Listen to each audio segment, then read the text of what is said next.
Rufus Wellington III was 7 years old and absolutely certain that everything in his life was terrible, awful, and completely unfair. This toast is too crunchy, and the strawberry jam has seeds. Everything is wrong. Sweetheart, we need to leave for school in 5 minutes.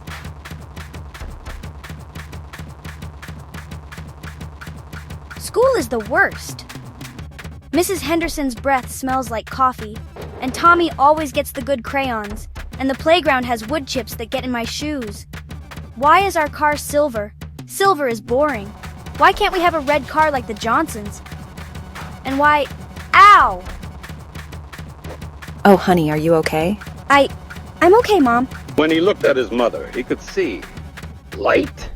A soft, warm glow seemed to surround her, especially bright around her heart and in her eyes. Beneath her worry, he saw something that looked like pure love.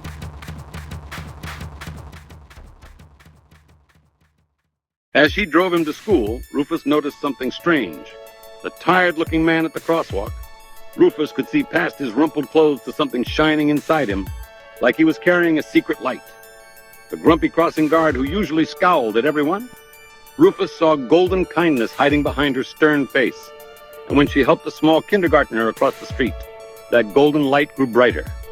At school, Mrs. Henderson greeted him at the classroom door. Usually, Rufus would wrinkle his nose and turn away. But today he saw something different. Mrs. Henderson wasn't just a teacher with coffee breath. She was glowing with patience. And when she smiled at each student, Rufus could actually see little sparkles of care floating from her toward each child. Good morning, Rufus. Good morning, Mrs. Henderson. Your smile is like sunshine. During art class, Tommy did get the new box of crayons just like always. But instead of feeling angry, Rufus watched in wonder as Tommy carefully chose a blue crayon and began drawing. There was something beautiful in the way Tommy concentrated, his tongue poking out slightly, completely absorbed in creating his picture. Rufus could see creativity flowing through Tommy like a river of color. Want to share? Sure. At recess, Rufus stood at the edge of the playground. But instead of complaining about the wood chips, he watched in amazement. The playground wasn't just a playground. It was filled with light. Every child was glowing, some bright with joy as they swung on swing zangs, others pulsing with determination as they climbed the monkey bars. Even the children arguing over the basketball were connected by invisible threads of light, and Rufus somehow knew that beneath their argument, they were friends who cared about each other. The boy who usually sat alone on the bench, Marcus, wasn't really alone at all. Rufus could see that Marcus was surrounded by swirling colors of imagination, creating whole worlds in his mind. Hi, Marcus. What are you thinking about? Dragons want to hear my story? As Marcus told his story, Rufus could actually see the words transforming into pictures in the air between them. Not with his eyes exactly, but with something deeper.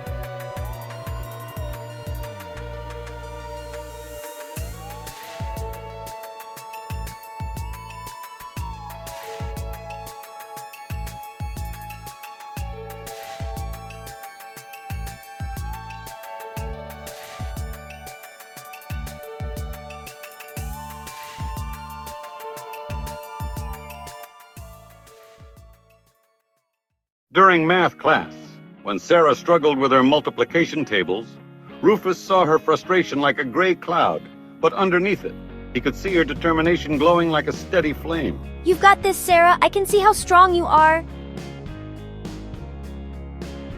At lunch, the cafeteria lady who everyone said was mean was serving pizza. But Rufus saw her differently now. He saw how tired her feet were, but also how she still smiled for each child. He saw the love she put into making sure everyone got fed, even when kids complained about the food. Thank you for taking care of us. Well, aren't you a dear?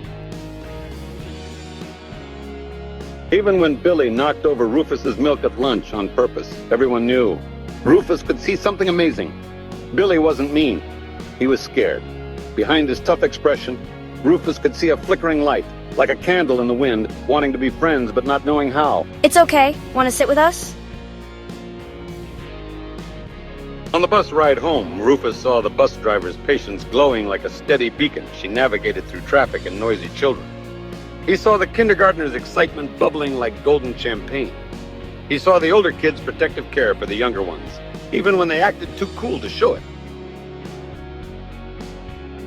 When his mother picked him up from the after-school program, Rufus practically glowed himself. How was your day, sweetheart? Mom, it was magic!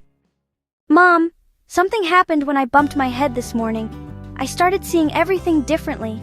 Not with my eyes, but with something else. It's like everyone has a light inside them, and everything has something beautiful hidden in it, even when it looks ordinary or grumpy or mean on the outside. Mrs. Henderson isn't just a teacher with coffee breath. She's like a garden of patience, helping kids grow.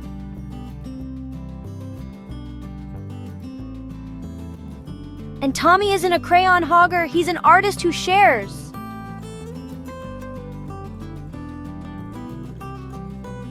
And Marcus isn't weird, he's full of the most amazing stories.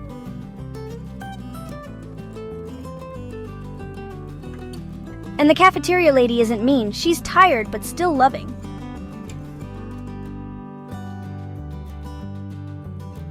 And even Billy isn't a bully, he's just scared and lonely.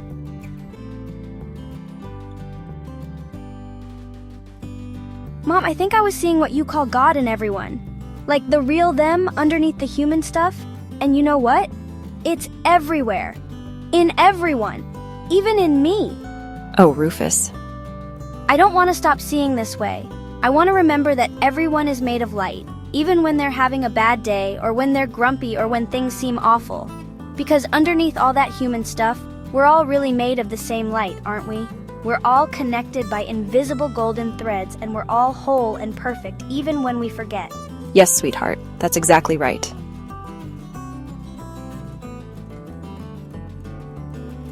Mom? Your light is the most beautiful of all. It's been shining on me all day, every day, even when I was too grumpy to see it. Thank you for loving me even when I only saw the bad in everything. Always, my love, always. As Rufus drifted off to sleep, he made a promise to himself. Tomorrow, and every day after, he would remember to look with his heart, not just his eyes. He would remember that everyone was whole, perfect, and complete, just wearing different human costumes and having different human experiences. And in his dreams that night, the whole world glowed with golden light, and everyone was connected by shimmering threads of love. And Rufus finally understood what his Sunday school teacher meant when she said, "The kingdom of heaven is all around us. We just have to have eyes to see it."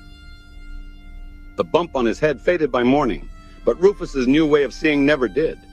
Some said it was the bump that changed him, but Rufus knew better. The bump just helped him remember what was always true, that when we look with spiritual vision, we see that everyone and everything is already whole, already perfect, already glowing with divine light. We just have to remember to look. The end.